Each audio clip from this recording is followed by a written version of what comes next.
Hi guys, welcome back to our channel. It's Sophie. So I have a super quick tutorial for you guys today. I'm just going to be showing you guys how I apply my false eyelashes. This is a highly requested video, so I just thought I would go ahead and film it for you guys. I'm going to be using my favorite eyelashes at the moment right now. So if you guys want to see how I apply my false eyelashes, then just go ahead and keep on watching.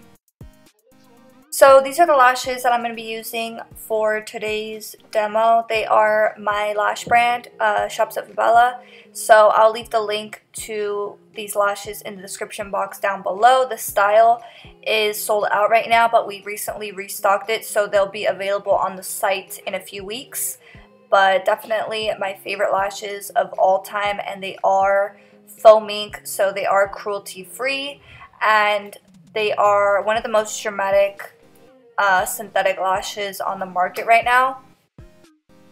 So this is what the lash looks like, and for those of you guys who don't wear lashes very often, they make them long so that they could fit a variety of different eye shapes.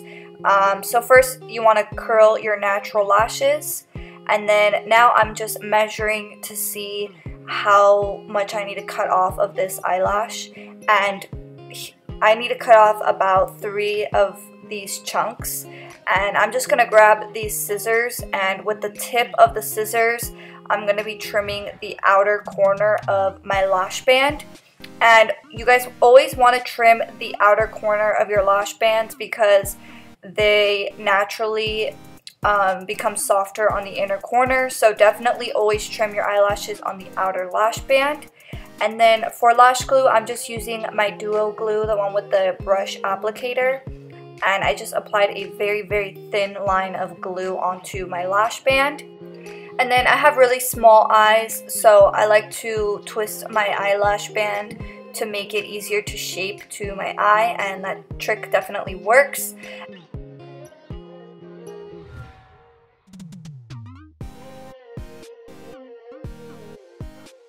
So once your glue dries for 30 to 40 seconds, you're going to want to apply it when it's tacky. Another key step in this process is making sure that your natural lashes have black mascara on them. And then I pretty much just apply the lash to the center of the eye first, and then I hit the outer and inner corners. And that's pretty much how I apply my false eyelashes. It definitely takes a little bit of practice to get it down, but that's how I apply my false eyelashes. I hope you guys enjoyed watching this tutorial. Don't forget to give this video a thumbs up and turn your post notifications on. Make sure you're subscribed, and then make sure you comment down below to be entered in our future giveaways. Thank you so much for watching, and I'll see you guys in the next one. Bye!